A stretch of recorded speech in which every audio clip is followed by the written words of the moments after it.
What's going on, YouTube world? This is your guy, Sealz the man. Thank you for coming back. I'm always grateful.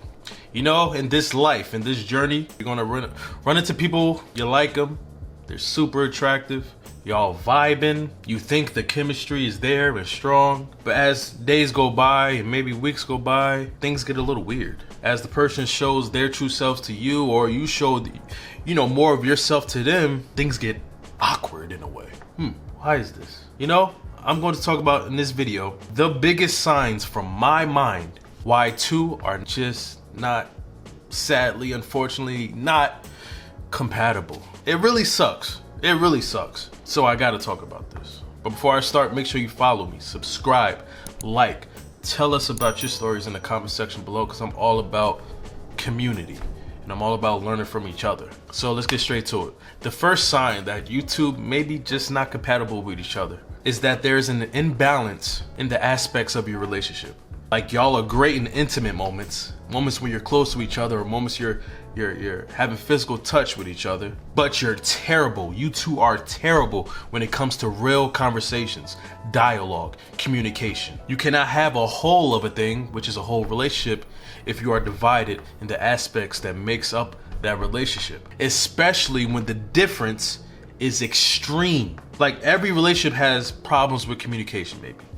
Or some relationships have problem with touch and expressing yourselves physically. But if they're not extreme, then it can be worked on. But there are certain things, certain differences that are so extreme that they cannot be fixed, because you two are just not compatible with each other when it comes to that thing. And this is especially true, and I've been in this situation, where attraction can start off something, right? And maybe you think it's something great. Attraction can light a spark to y'all fire, because that's the first thing you see when you approach someone, or when someone approaches you. They see what you look like, they see what you smell like, they see how you walk, they see how you talk, or hear how you talk. But attraction does not describe who a person truly is. So when a person finally figures out who you are, they may not be a fan of it. It may not be compatible with the things they like. And that is okay. See, that's the thing with finding out someone is not compatible with you, right? It's not your fault. It's not their fault. But in a way, it is both y'all fault, because this is who you are. It's just that you two can't match with who y'all are. But that's okay. There is nothing you can do about that. You cannot force someone to be compatible with you. That is psychotic, real dictator-like. And no one is trying to be a slave to your likes. Right? Another sign that you two are just not compatible is that y'all great chemistry that y'all have right now, that spark I was talking about, is heavily reliant on one thing, one aspect in your relationship. Say, for instance, y'all chemistry, the reasons why y'all like each other is so great because y'all feel like y'all two are just sexy.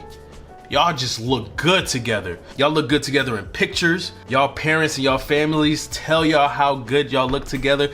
Everyone tells y'all look like the perfect couple. Look. This chemistry that you have is so reliant on how y'all look together that if that fails, or if that breaks down, or if something happens where one of y'all get into a car accident and it disfigures your face, if anything happens to that look, y'all are done, because y'all were so, your chemistry was so heavily reliant on the way y'all look together.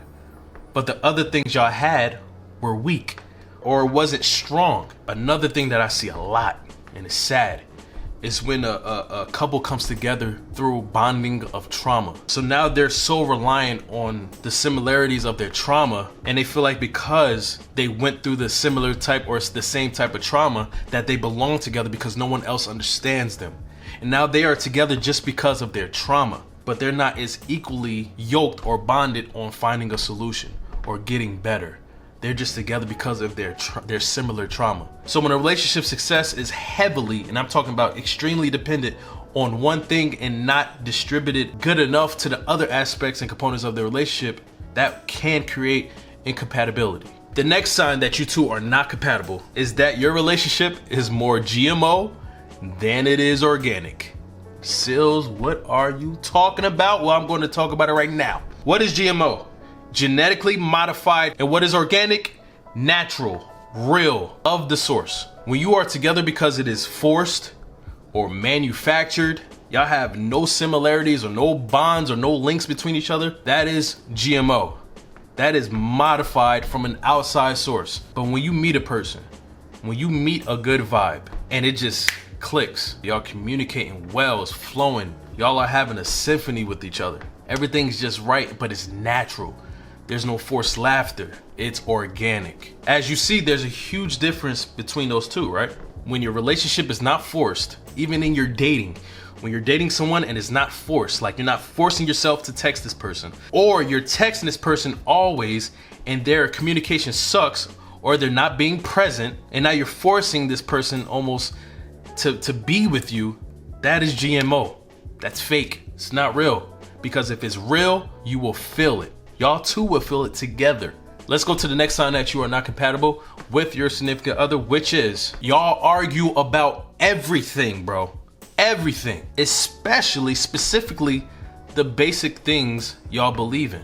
A good example of that are two people who are of different religions. When y'all two are arguing about the things y'all believe in, arguing about what is good and what is bad, what is right, what is wrong, always, and these arguments are not healthy arguments, they're not like healthy debates, they're literally arguments breaking down each other, most likely you two are not compatible. Let's even get simpler. When you're in someone's house or they're in your house, y'all argue about cleanliness or why dishes should or shouldn't be in the sink, or how many times you clean the bathtub or don't clean it. Little things like that. When this happens all the time, that is linked to the things that person believes in. If that person believes that the dishes don't have to be cleaned until the sink is full, and you believe that you should clean the dishes after each use, then those are two things y'all believe in. No one's right and no one's wrong. But if y'all cannot come to a common ground on cleanliness, whatever will be best for y'all household, then maybe y'all just not compatible. You shouldn't be arguing more than loving on each other in a relationship. It is as simple as that. When argues start to be more popular than loving on each other, there is a disturbance in your relationship. And that disturbance may be the cause of your incompatibility with each other. And the last flag, the last sign that you two are just incompatible, I kind of mentioned it earlier in this video, and that is there's more forcing than letting. You want to want him. You want to want this person. You want to so bad. You want this to work. But when something is here for you, you don't have to want for it. When you have to want for something, that means you don't have that thing. Like, I never have to want this phone because I have this phone. There's no need for me to want it. It's right here in my possession. When you feel like you're starting to want something, that means it is not here with you. It means you do not have a grasp on it. It means you do not have possession of it. It means you do not have it. And when that other person does not want to be halved, it's not a word, by you, then there's an issue. If that person is not giving you the same energy that you're doling out to them, that is an issue. If you want this person and that person is not wanting you back, especially in the way that you're wanting them, that is an issue. And the glaring issue is y'all two are just not compatible. Never ignore the signs. It's totally okay to not be compatible. There are 8 billion people on this earth. Sometimes you're gonna come across some bad draws, bad choices, or people who are just not for you, but it is okay. Never think it's not. All right, so thank you for coming to this video. I hope this video helps y'all, some of y'all out there who are going through this, and I look forward to see y'all in my next video. Thank you always for coming back and watching my videos and supporting me. Peace and blessings. Goodbye.